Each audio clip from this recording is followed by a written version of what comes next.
नमो दानम् नमो सिद्धाणं नमो आयर्याणं नमो वज्रायाणं नमो लोये सब्बसाहुणम्।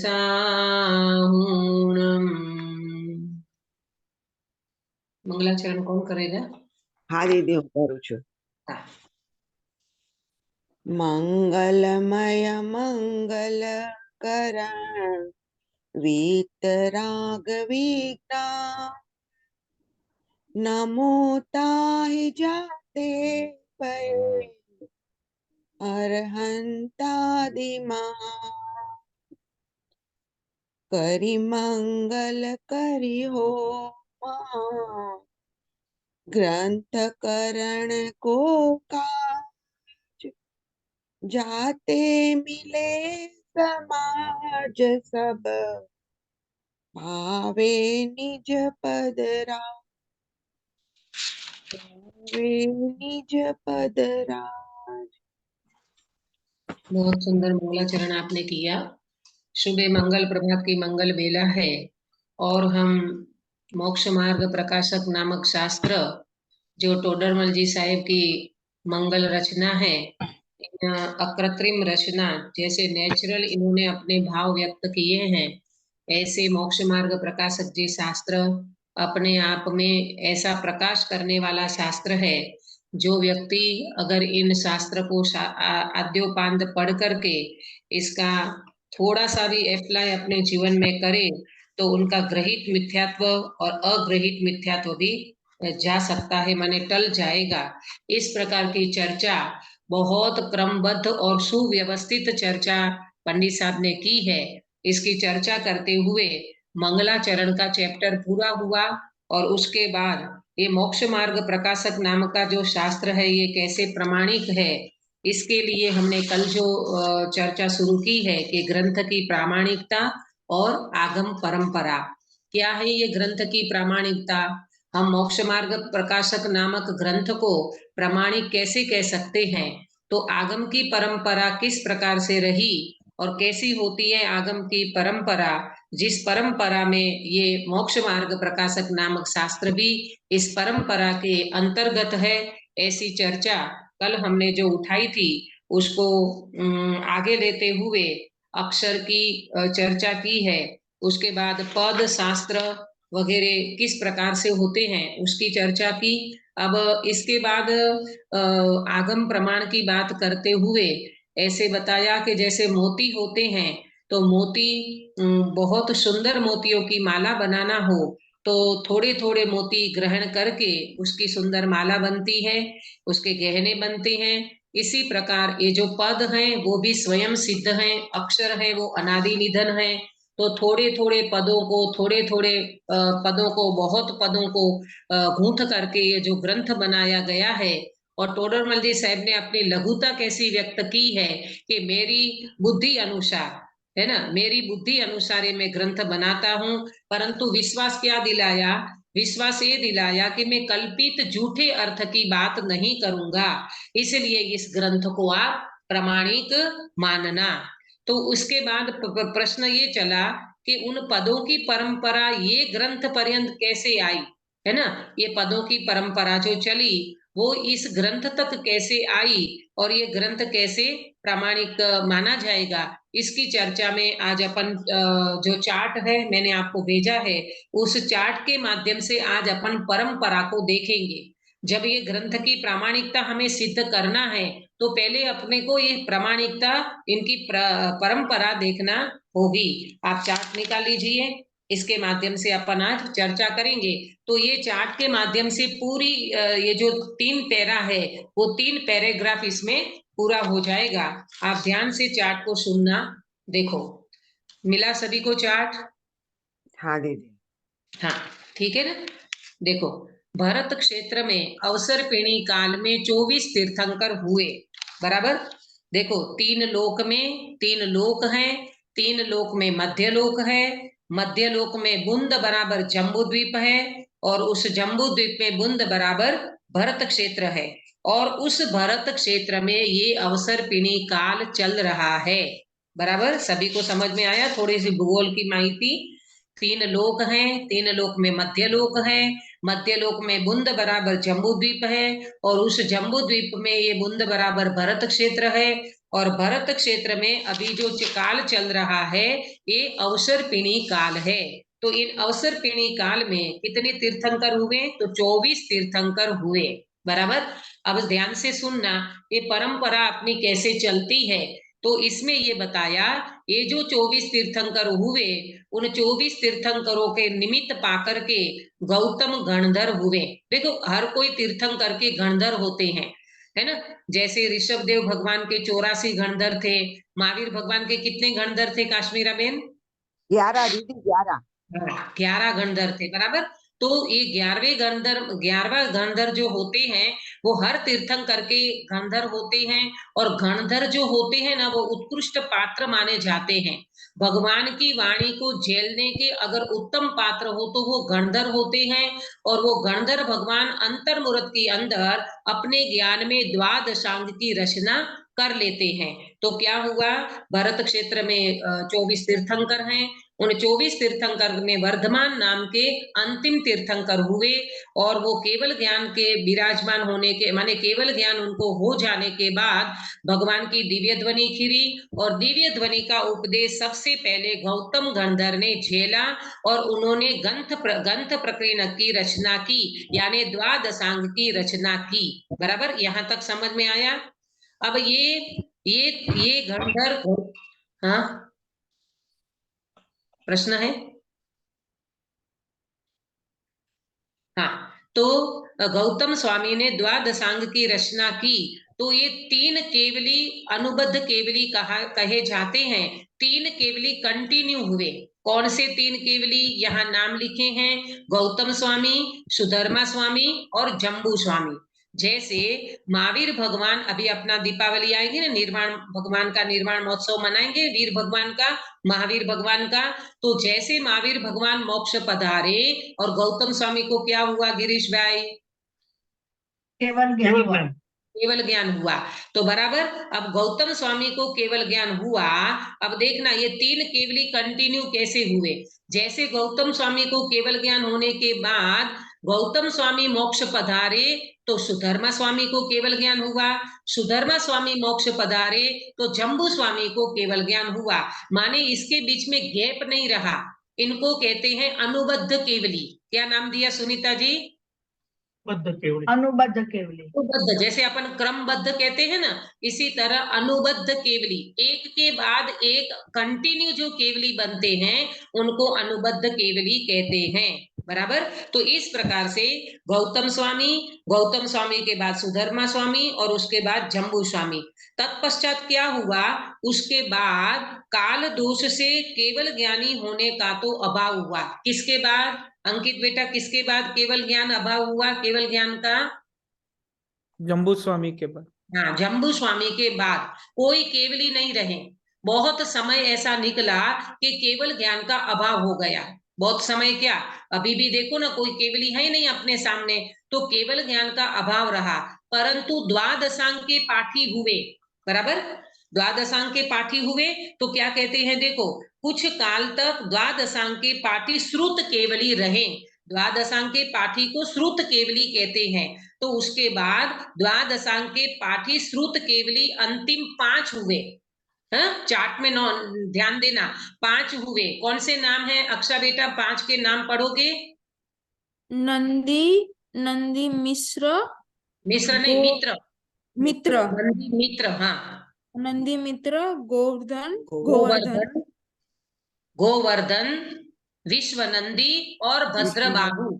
है ना, थोड़ा अक्षर में आपको प्रॉब्लम होती होगी। 5 अंतिम श्रुत केवली रहे, यानी इनको सबको द्वादशांग का ज्ञान रहा। द्वादशांग के पाठी को श्रुत केवली कहते हैं। तो 5 नाम कौन से? नंदी मित्र, गोवर्धन, विश्वनंदी और अंतिम रहे भद्रबाहु। बराबर। तो ये द्वादशांक के पाठी रहे और उनका भी ज्ञान रहा और उसके बाद कुछ काल तक थोड़े अंगों के पाठी रहे, फिर द्वादशांक का ज्ञान भी थोड़ा कम होता गया, उसके बाद उसका भी अभाव हो गया है। आचार्य आदि फिर क्या हुआ कि आचार्य जो देखो द्वादशांक के ज्ञान को तो याद नहीं करना पड़ता, वो तो एक प्रकार की लब्धि होती है, वो अपने ज्ञान में बिल्कुल आ जाती है। उसके बाद उसका भी जब अभाव होता गया तो फिर आचार्यों ने इनको लिपिबद्ध किया। हाँ बेटा बोलिए। श्रुत केवली मतलब वो केवली नहीं हुए तो वो मोक्ष नहीं गए। नहीं नहीं, श्रुत केवली का मतलब यहाँ द्वादशांक का जिसको ज्ञान हो उसको श्रुत केवली। श्रुत केवली का मीनिंग ये है अक्षा बेटा, श्रुत केवली माने शास्त्रों के पारंगत। द्वादशांक का ज्ञान उनको बिल्कुल जितनी भी अपनी जिनवाणी है उनका सारा ज्ञान उनको होता है, उसको कहेंगे श्रुत केवली द्वादशांक के ज्ञाता। अभी केवल ज्ञान की बात नहीं है यहाँ पर, ये 5 जो केवली हुए ना उनको श्रुत केवली, श्रुत में क्या बोलते माहिर होते हैं, बहुत प्रवीण होते हैं, उनको कहते हैं श्रुत केवली। अब फिर आगे वो भी काल दोष से वो भी कम होता गया, कम होता गया, तो फिर आचार्यों को विकल्प मतलब आचार्यों ने उनको लिपिबद्ध करना शुरू किया। अभी तक तो लिपिबद्ध नहीं होता था, मुख से ग्रहण करते थे। जैसे गुरु एक गणधर ने आचार्य को ज्ञान दिया, आचार्यों ने फिर अपने शिष्यों को दिया, परंतु जब ऐसा मालूम पड़ा कि ये तो अंगों का ज्ञान कम होता जा रहा है, बिल्कुल कम होता जा रहा है, तब फिर शास्त्र लिपिबद्ध करने का विकल्प जागृत हुआ। देखो आचार्यों आदि द्वारा उनके अनुसार बनाए गए ग्रंथ तथा अनुसारी ग्रंथों के अनुसार बनाए गए ग्रंथ उनकी ही प्रवृत्ति रही। बराबर। इसमें देखो उसके बाद आचार्य द्वारा बनाए ग्रंथ की प्रवृत्ति रही, तो उसमें 2 लाइन की है, कुछ तो असुरक्षित है और कुछ तो सुरक्षित है। उसमें अप्राप्य लिखा है और प्राप्य लिखा है। तो असुरक्षित अप्राप्य क्यों हो गया? काल दोष के द्वारा, माने काल दोष के कारण दुष्टों द्वारा उसकी विच्युति हो गई। ये मुगलों का शासन रहा ना, हुमायूं वगैरह मुगलों का शासन रहा, उस समय अपने जितने भी जिन शास्त्र के जो अपने शास्त्र वगैरह थे वो उन्होंने जला दिए, कुएं में पटक दिए, अग्नि जला दी, ये बहुत सारा काम उन्होंने किया उन दुष्टों द्वारा। इस प्रकार के हमारे ग्रंथों की विच्युति हो गई। और दूसरी बात, महान ग्रंथों का अभ्यास न होने से भी विच्युति हो गई। देखो अपने को अपन अभी कहते हैं ना कि अपना तो क्षेम कितना कम है, अपने को ज्यादा कुछ याद भी नहीं रहता, तो इतने महान ग्रंथों का अभ्यास नहीं रहा, क्योंकि ग्रंथ पढ़ना ये कोई आसान बात नहीं है। ग्रंथों को आद्योपांत पढ़ने के लिए अच्छा क्षेम चाहिए, तब व्यक्ति वो ग्रंथ को पढ़ सकता है।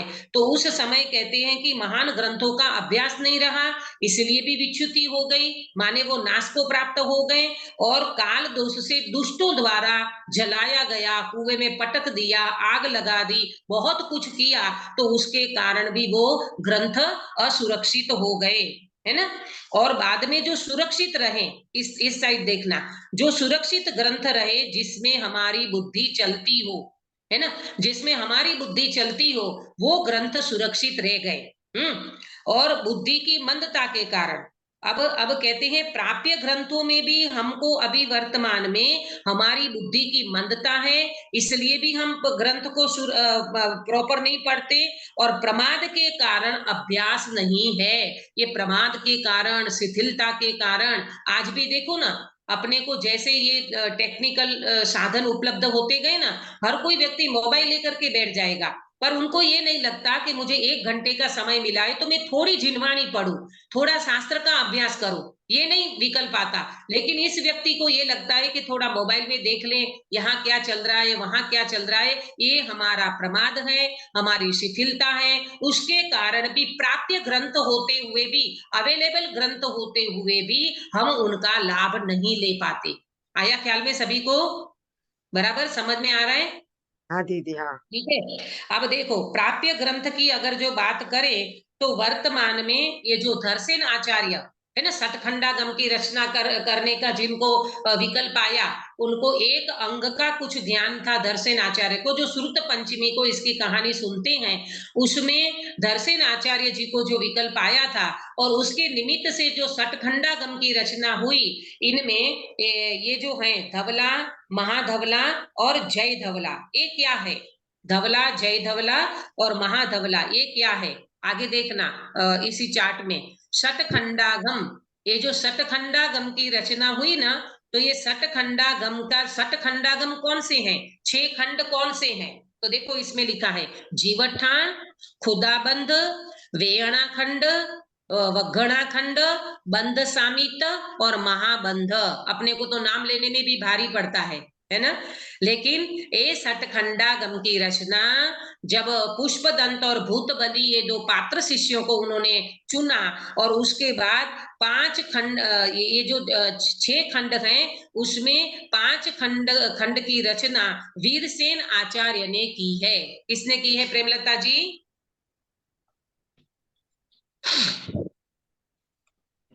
वीरसेन आचार्य ने।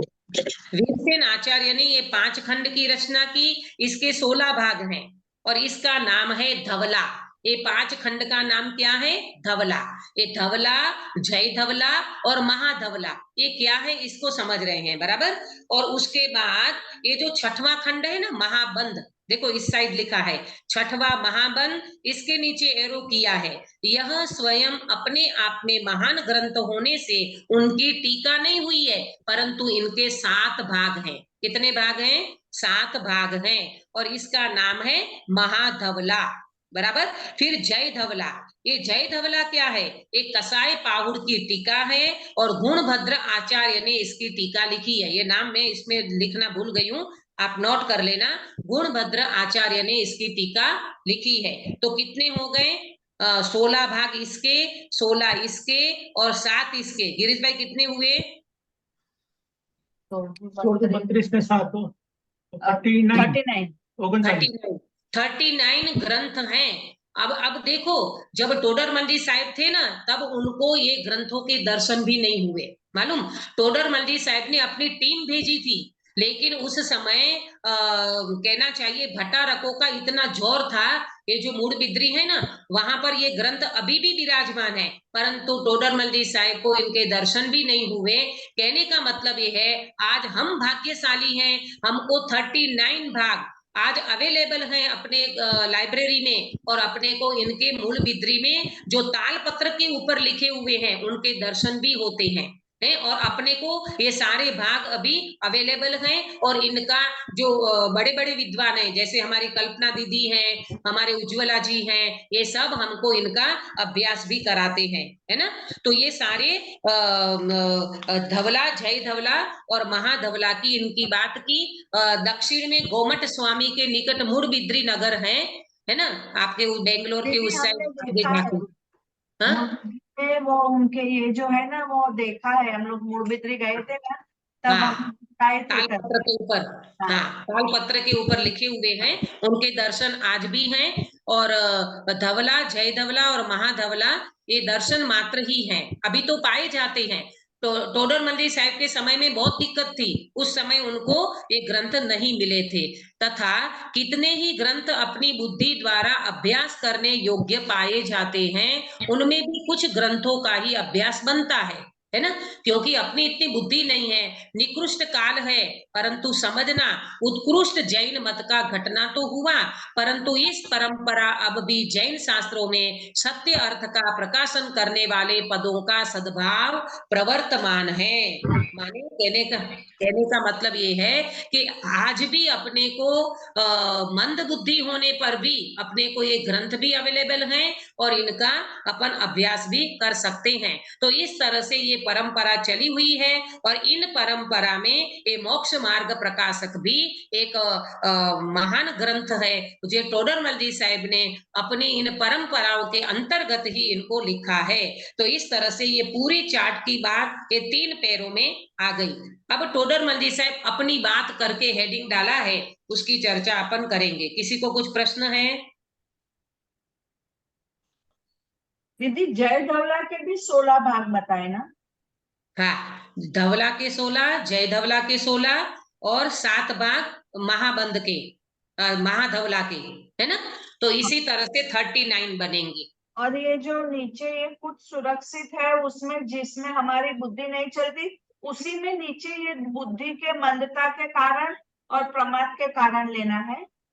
हाँ, ये बराबर। ये जो प्राप्य ग्रंथ है ना, कुछ सुरक्षित ग्रंथ हैं, प्राप्य ग्रंथ हैं। प्राप्य ग्रंथ है माने अवेलेबल है, वो सुरक्षित भी है, लेकिन उसमें हमारी बुद्धि जितनी चलती है उतनी चलती है, और फिर भी हमारे प्रमाद के कारण, हमारी बुद्धि की मंदता के कारण हम अभ्यास नहीं करते हैं। ग्रंथ अवेलेबल होने पर भी हम उसका अभ्यास नहीं करते हैं। बताओ, पंच परमागम अवेलेबल हैं, बहुत सारे शास्त्र, चरणानुयोग के, करणानुयोग के बहुत ग्रंथ हैं, लेकिन हम कितना अभ्यास कर पाते हैं? नहीं कर पाते। अरे ये मोक्ष मार्ग प्रकाशक जी आद्योपान कितने व्यक्ति ने पढ़ा है बोलो, है ना? बहुत कम लोग होते हैं जो बिल्कुल आद्योपान पहले से लेकर के एंड तक, आदि से लेकर के अंत तक पढ़ते हैं। बहुत प्रमाद है अपने जीवन में, सच में बहुत प्रमाद हो। ये तो मालूम, अपन ऐसे ग्रंथ लगाते हैं ताकि उसका स्वाध्याय हो जाता है। अकेले में इनका स्वाध्याय करना हो तो भारी भी पड़ता है, थोड़ा समझ में भी कम आता है। ये टोडरमल जी साहब की जो लैंग्वेज है ना, वो लैंग्वेज, उनकी भाषा जो है ना, थोड़ी जल्दी से समझ में नहीं आती। तो इसके लिए अपने को किसी व्यक्ति के माध्यम से समझना पड़ता है। तो वर्तमान में ऐसे विद्वान भी अवेलेबल हैं, ऐसे ज्ञानी जीव भी हैं, जिसके माध्यम से अपन इसका थोड़ा बहुत ज्ञान कर सकते हैं। अपना प्रमाद छोड़ना चाहिए और अपने को स्वाध्याय व्यवस्थित करना चाहिए। ठीक है, तो इस तरह से ये पूरी परंपरा का ज्ञान कराया। अब अपनी बात पे चलते हैं। टोडरमल जी साहब ने अपनी बात पे क्या लिखा है? पेज नंबर 11 मिला शास्त्र में। ये जो बुक्स हैं, ये सारी बुक का सार जो अपन पढ़ते हैं वैसा है कि सब अलग ही है, हमने पढ़ा अलग है। नहीं है? हाँ, देखो ये धवला, जय धवला, इसमें लिखा है महाधवला जो है ना, उसमें 4 प्रकार के बंध की कथा है। प्रकृति बंध, प्रदेश, स्थिति और अनुभाग। कर्म जो बंधते ना, कर्म का नेचर क्या है, कर्म के कितने प्रदेश होते हैं, कर्म में कितनी स्थिति पड़ती है, कर्म में कितना रस पड़ता है, तो वो ये सारी चर्चा महाधवला में है। ऐसे अलग अलग शास्त्र में अलग अलग चर्चा है, और वो चर्चा वर्तमान में विद्वानों के माध्यम से समझने भी मिलती है। अभी मंगलायतन में जो ब्रह्मचारी आदरणीय कल्पना दीदी है, वो इनका अभ्यास करा रही है, ऑनलाइन पे उनकी क्लास चलती है ना?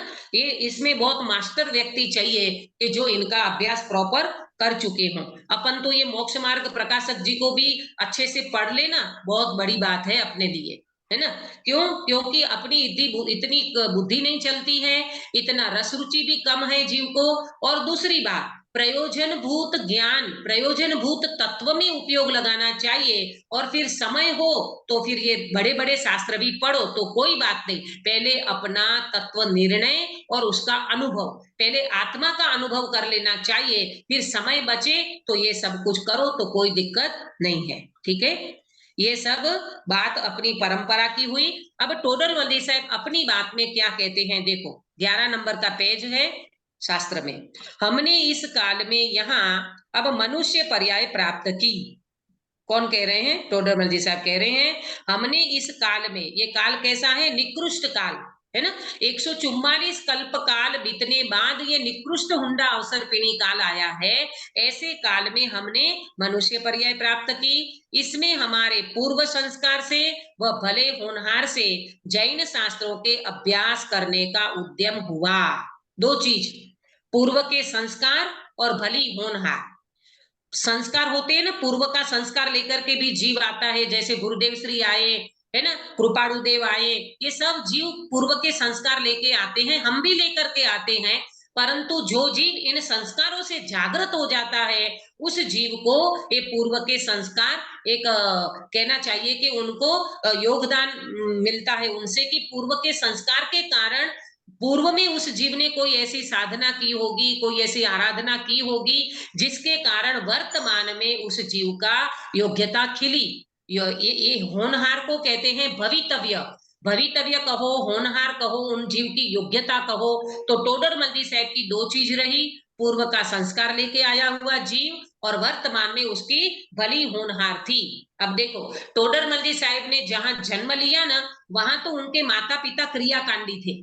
क्यों? क्योंकि उस समय में ऐसी कोई तत्व की बातें भी नहीं चलती थी और क्रियाकांड में सब मस्त रहते थे, है ना। तो परंतु ये पूर्व का संस्कार लेके आया हुआ कोई जीव था, इसीलिए उनकी भली होनहार थी, तो वो जीव की चेतना जागृत हो गई। अब देखो, फिर उन्होंने क्या करा, जैन शास्त्रों का अभ्यास करने का उद्यम हुआ, जैन शास्त्रों का अभ्यास किया। इसमें व्याकरण, न्याय, गणित आदि उपयोगी ग्रंथों का किंचित अभ्यास करके, देखो व्याकरण किसे कहते हैं और न्याय किसे कहते हैं, नोट कर लेना। न्याय माने, पहले व्याकरण, व्याकरण माने जिसमें कारक, विभक्तियां, अलंकार इत्यादि की बातें की हो। क्या बोला? व्याकरण में कारक, ये सत्कारक मैंने पढ़ाया था ना आपको, कर्ता, कर्म, करण, संप्रदान, अपादान और अधिकरण, है ना। व्याकरण माने कारक, विभक्तियां और अलंकार, है ना, इत्यादि की चर्चा जिसमें की है उसको कहते हैं व्याकरण। बराबर। और न्याय किसे कहते हैं? व्याकरण न्याय, न्याय कहते हैं स्याद, अनेकांत स्यादवाद, अनेकांत स्यादवाद, प्रमाण, नए, निक्षेप, निश्चय, व्यवहार, इन सबको न्याय कहते हैं। फिर से बोलती हूं, अनेकांत स्यादवाद, प्रमाण, नए, निक्षेप, निश्चय, व्यवहार, इन सबको कहते हैं न्याय। गुरुदेव बोलते थे ना, ये तो न्याय की बात है, ये तो न्याय से करने वाली बात है, ये न्याय के ग्रंथ हैं सारे। बराबर। तो व्याकरण, न्याय, गणित आदि उपयोगी ग्रंथों का किंचित अभ्यास करके, किंचित बताओ, ये भी थोड़ा बता रहे हैं, है ना। इतने सारे शास्त्र पढ़े हैं, देखो क्या क्या पढ़ा है टोडरमल जी साहब ने, टीका सहित समय सार, पंचास्तिकाय, प्रवचन सार, नियम सार, गोमट सार, लब्धि सार, त्रिलोक सार, तत्वार्थ सूत्र इत्यादि शास्त्र और क्षपणा सार, पुरुषार्थ सिद्धि उपाय, अष्टपाहुर, आत्मानुशासन आदि शास्त्र और श्रावक मुनि के आचार के प्ररूपक अनेक शास्त्र, यानी द्रव्यानुयोग, कर्णानुयोग, चरणानुयोग और कौन रह गया, प्रथमानुयोग, ये सब पढ़े हैं। और सुष्टु कथा सहित पुराण आदि शास्त्र, ये प्रथमानुयोग। सुष्टु माने श्रेष्ठ कथा। सुष्टु का मीनिंग क्या हुआ किरण बेन? श्रेष्ठ कथा। हाँ, श्रेष्ठ कथा, अच्छी अच्छी सुंदर कथा जिसमें हो, और पुराण आदि, ये भी उन्होंने खूब पढ़ा। इत्यादि अनेक शास्त्र हैं, उनमें हमारे बुद्धि अनुसार अभ्यास वर्तता है। टोडरमल जी साहब कहते हैं हमारी जितनी भी थोड़ी बहुत बुद्धि है, बताओ कितनी नम्रता, कितनी लघुता। अपने को तो अभी क्लास चले और फिर कोई पूछे ना कि आज दीदी ने क्लास में क्या लिया, तो अपन भूल जाते हैं, हम खुद भूल जाते हैं। गुरुदेव श्री की सीढ़ी में इतने सारे बिंदु चले जाते हैं, उसमें से कुछ बिंदु की चर्चा कर पाते हैं, कुछ बिंदु छूट भी जाते हैं, है ना। उसमें उससे हमें भी किंचित सत्यार्थ पदों का ज्ञान हुआ है। सत्यार्थ पद माने जीवादि सात तत्व, वेद विज्ञान, संसार से मुक्ति, ये सब कहते हैं सत्यार्थ पद। सत्यार्थ पदों का ज्ञान हुआ, उसमें हमारा वेद विज्ञान हुआ है, उसमें हमने 7 तत्वों को ग्रहण किया है। ये सब चर्चा हमारी बुद्धि अनुसार हमारे अंदर में उनका ज्ञान हुआ है। बराबर। पुनश्च इस निकृष्ट समय में हम जैसे मंद बुद्धियों से भी हीन बुद्धि के धनी बहुत जन दिखाई देते हैं। देखो 3 बुद्धि होती है, तीव्र बुद्धि, मंद बुद्धि और हीन बुद्धि, और हम इस 3 में से कहाँ आएगा नंबर हमारा?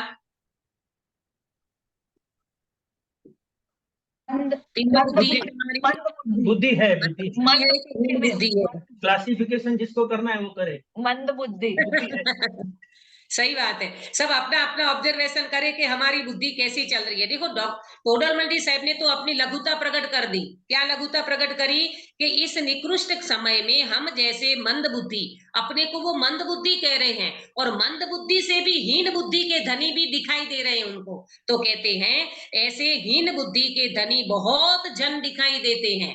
तीव्र बुद्धि को तो नहीं लिया अपने लिए, मंद बुद्धि को लिया और उनसे भी हीन बुद्धि के धनी उनको दिखाई देते हैं। तो टोडरमल जी साहब कहते हैं, देखो ये टोडरमल जी साहब की गिरीश भाई करुणा है, ये अपने लिए करुणा है कि ऐसे व्यक्ति ने अपने लिए ये सारे ग्रंथ की रचना की, उन्हें उन पदों का अर्थ ज्ञान हो। इस हेतु धर्मानुरागवश देश भाषा में ग्रंथ रचने की हमें इच्छा हुई है। ये देश भाषा क्या होती है? देश भाषा का मीनिंग है वर्तमान में जो भाषा चल रही है उसको कहते हैं देश भाषा।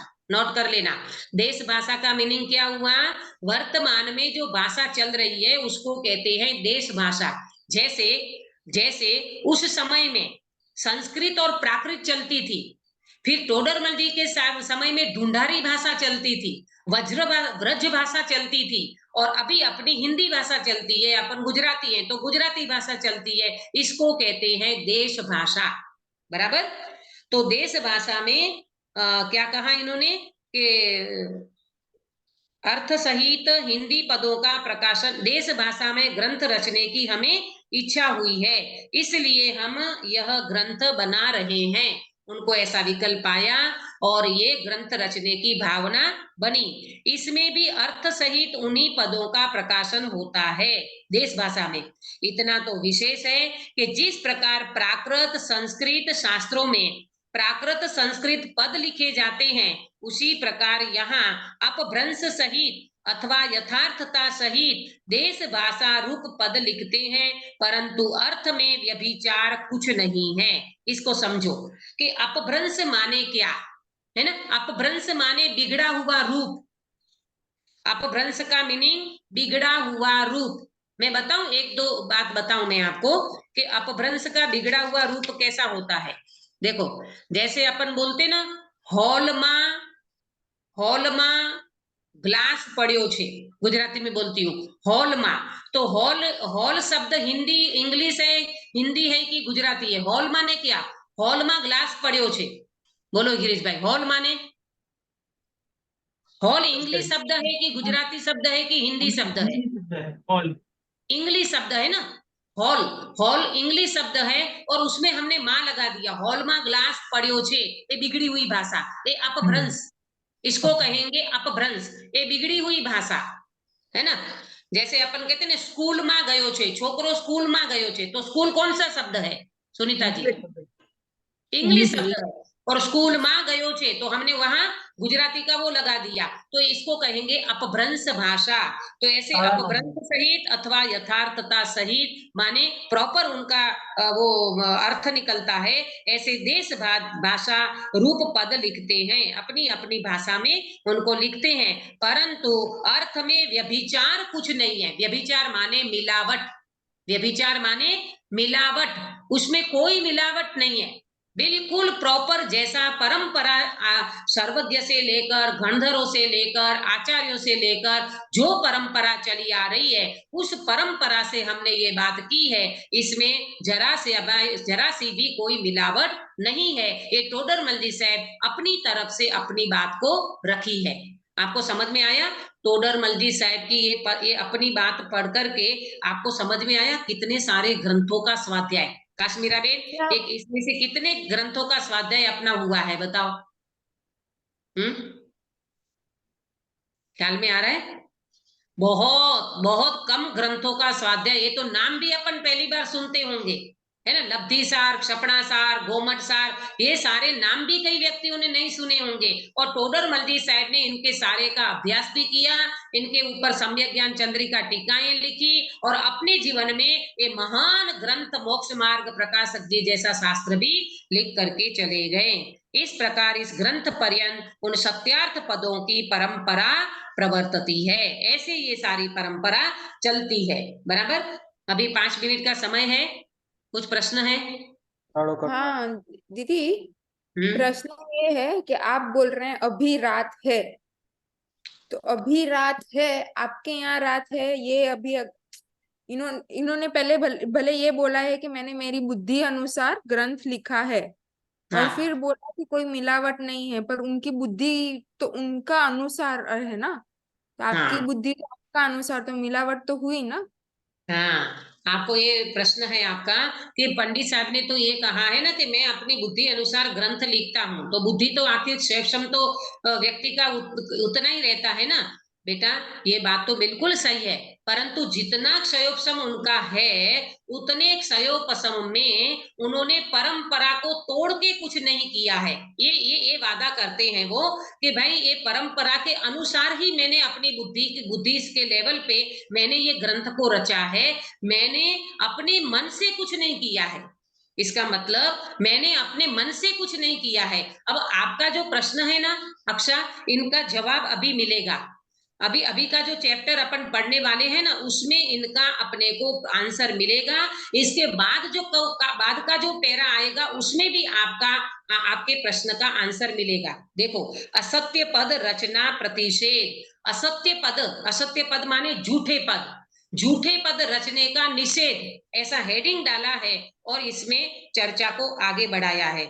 यहाँ कोई पूछता है, जैसे आपने पूछा ना ऐसे यहाँ किसी ने पूछा, यहाँ कोई पूछता है कि परंपरा तो हमने इस प्रकार जानी, बराबर, परंपरा तो आपने जो बताई ऐसी हमने जानी, परंतु इस परंपरा में सत्यार्थ पदों की ही रचना होती आई, असत्यार्थ पद नहीं मिले ऐसी प्रतीति हमें कैसे हो। ये आपका प्रश्न इधर आ गया है ना, आपका प्रश्न इधर आ गया कि दीदी आप कहते हो कि चलो इन्होंने ग्रंथ लिखा, अपनी बुद्धि अनुसार लिखा, तो हमें कैसे प्रतीति हो कि इन्होंने कुछ मिलावट नहीं की होगी, उन्होंने सच्चे सही सही लिखा होगा, हमें कैसे प्रतीति हो, हमें कैसे विश्वास हो, हमें कैसे भरोसा हो। तो इसके लिए अपने को यहाँ से पढ़ना पड़ेगा उसका समाधान। पहले इसको पढ़ लेते हैं तो अपन चर्चा आगे बढ़ाएंगे। असत्यार्थ पदों की रचना अति तीव्र कषाय हुए बिना नहीं बनती। अक्षा बेटा ध्यान से सुनना, असत्यार्थ पद माने झूठे पद, है ना, झूठी बातें, जो बात बिल्कुल बैठती नहीं है ऐसी झूठी बातें हैं। असत्यार्थ पद माने झूठी बातें, उनके झूठे पदों की रचना अति तीव्र कषाय हुए बिना नहीं बनती। अति तीव्र कषाय का मीनिंग क्या है यहाँ पर, अति तीव्र कषाय का मीनिंग है मिथ्यात्व। तीव्र कषाय का मतलब मिथ्या मान्यता। जिस व्यक्ति के अंदर में मिथ्या मान्यता चली रही है, विपरीत मान्यता चली रही होगी, वो ही व्यक्ति झूठे पद नोट करेंगे, झूठे पद लिखेंगे। झूठे पद लिखने वाला व्यक्ति सबसे पहले तीव्र कषाई होना चाहिए। और टोडरमल जी से ज्ञानी पुरुष थे, उन्होंने स्वयं अपने इस ग्रंथ में कईयों बार आएगा कि वो जीव वास्तव में देखा जाए तो अपने अंदर में बहुत कुछ उन्होंने भेद विज्ञान का अभ्यास भी कर चुके थे और स्वयं ने इतना अपना गायक का अभ्यास किया हुआ था। और जिन्होंने परंपरा से लिए हुए, अपन पढ़ेंगे ना पूरा, अभी तो शास्त्र पढ़ना बाकी है, तब अपने को समझ में आएगा कि कितना न्याय दिया है इस ग्रंथ को इन्होंने, कितनी न्याय से बातें की है। आपको समझ में आया। तीव्र कषाय माने मिथ्या मान्यता, तो यहाँ पर एक भी मिथ्या मान्यता वाली बात नहीं मिलेगी। और मिथ्या मान्यता का मतलब क्या है मालूम, असत्यार्थ का मतलब क्या है, झूठे पद कौन लिखेगा, जिनको तीव्र कषाय होगी वो व्यक्ति झूठी बातें लिखेगा। जैसे जैसे राग में धर्म मानना, राग में धर्म मानना ये बिल्कुल झूठी बात है। राग से कभी धर्म नहीं हो सकता। धर्म माने आत्मा का स्वभाव, धर्म माने वो क्रियाकांड वाले धर्म की बात नहीं है, धर्म माने अपने स्वभाव की बात। मेरा स्वभाव रत्नत्रय ये राग से प्राप्त नहीं होगा। आप अपनी आत्मा में अपना उपयोग अपनी आत्मा में ले जाओगे, स्वभाव का आश्रय करोगे, तब आपको वितरागता की प्राप्ति होगी। बोलो ये बात सत्य है कि झूठ? सत्य है। सही है ना। तो कोई व्यक्ति अगर ये कहे कि शुभ भाव से धर्म होगा, ये तो असत्यार्थ पद है। और टोडरमल जी साहब के पूरे मोक्ष शास्त्र में, अरे मोक्ष मार्ग प्रकाशक में एक भी शब्द आपको ऐसा नहीं मिलेगा जहां कषाय के कारण धर्म की बात की हो, क्रिया के कारण धर्म की बात की हो, शुभ राग के कारण धर्म की बात की हो, एक भी लाइन नहीं मिलेगी। इसीलिए समझ में आता है कि ये व्यक्ति प्रामाणिक है और उन्होंने ग्रंथ लिखा है वो बिल्कुल प्रमाण है। आया समझ में? अभी और पढ़ेंगे अपन तो अपने को समझ में आएगा। देखो जरा सा एक दो लाइन पढ़ लेती हूँ। क्योंकि जिस असत्य रचना से परंपरा अनेक जीवों का महाबुरा हो, ये जो असत्य बातें चलेगी ना, झूठी बातें जो चलती है ना, उससे एक व्यक्ति नहीं, पीढ़ियों की पीढ़ियों का बुरा होता है। जैसे ये श्वेतांबर में जो बात आती है कि महावीर भगवान को केवल ज्ञान होने के बाद लूज मोशन हो गया, ठीक है, और उन्होंने रेवती के यहाँ सिंह अणगार को भेजा और उन्होंने कहा बिजोरा पाक ले आओ, मुझे लूज मोशन हो गया है, गोशालक ने तेजुले से छोड़ी है। अरे प्रभु, ये बातें नहीं हो सकती। ये तीर्थंकर के जीव के सामने इस प्रकार की घटनाएं नहीं घट सकती प्रभु। केवल ज्ञान होने के बाद ताकत नहीं है किसी की। और समझ लो, पार्श्वनाथ मुनिराजों को छद्मस्त अवस्था में जो किया था ना कमठ ने, तभी भी तीर्थंकर का जीव इतना उत्कृष्ट पुण्यशाली होता है, उनके शरीर को एक भी उपसर्ग टच नहीं करता। इतना तीर्थंकर का अतिशय होता है। तो केवल ज्ञान होने के बाद ये बात कैसे बैठ सकती है?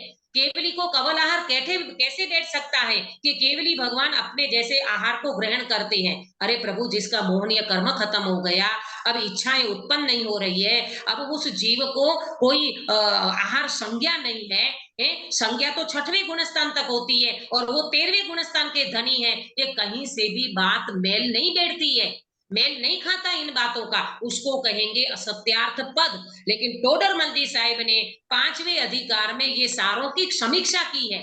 दिगंबरों को भी उन्होंने गलती बताई है, श्वेतांबरों की भी गलती बताई है। बताओ, एक व्यक्ति गलती कब बता सकता है? जब वो व्यक्ति उस विषय में माहिर हो, तब वो व्यक्ति गलती बता सकता है। तो इन सारी बातों से अपने को समझ में आता है कि वास्तव में इन परंपराओं से लेकर के इन्होंने ये मोक्ष मार्ग प्रकाशक जी ग्रंथ को लिखा है।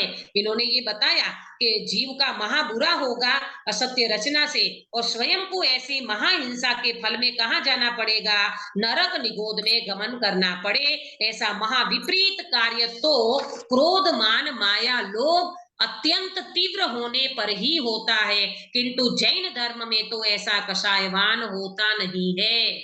अगर सच्चा जैन धर्म उस व्यक्ति ने स्वीकार किया है तो ऐसा कषायवानपना, इतनी तीव्र कषाय उस व्यक्ति की नहीं हो सकती, है ना? क्यों? क्योंकि असत्यार्थ लिखने वाला व्यक्ति अगर विपरीत होगा, मान्यता उनकी झूठी होगी, तो ये झूठे वाक्य लिखेंगे, झूठे पदों की रचना करेगा, वरना नहीं करेगा। ये टोडरमल जी साहब ने यहाँ पर इस बात को रखी है।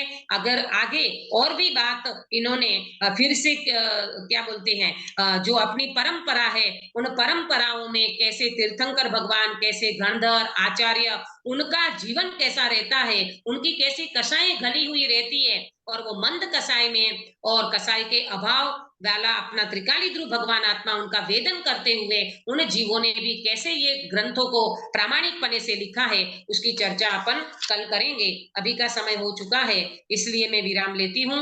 आप भी थोड़ा विचार करना, इस ग्रंथ को आगे पढ़ना, तो समझ में आएगा कि वास्तव में वीतरागता की पोषक ही जिनवाणी कहलाती है।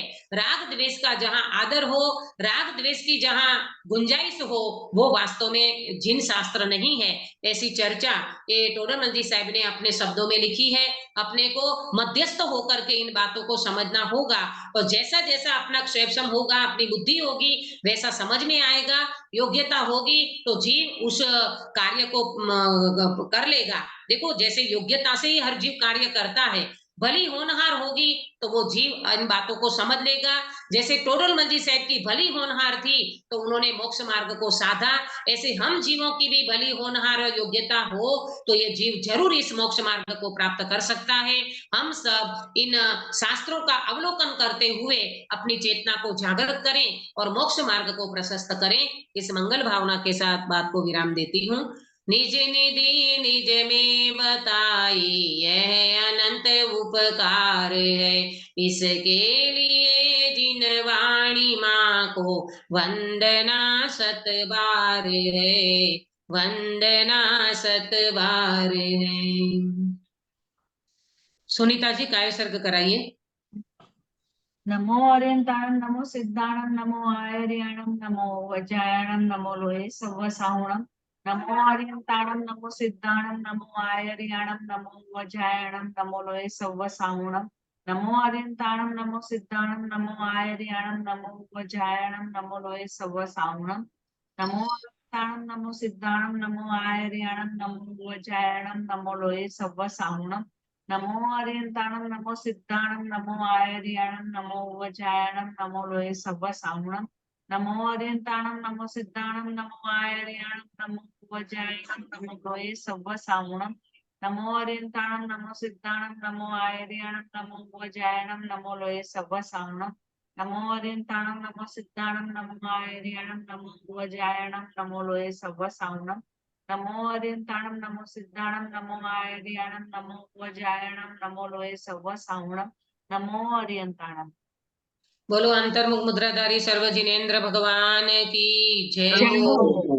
नित्य बोधिनी द्वादशांगमयी जिनवाणी माता की जय हो। जय हो। कम 9 करोड़ सर्वे वितरागी महामुनि राजों की जय जय हो। हो। परम अहिंसामय वितरागी जैन धर्म की जय हो। जय हो। सभी को जय जिनेन्द्र। जय जिनेन्द्र।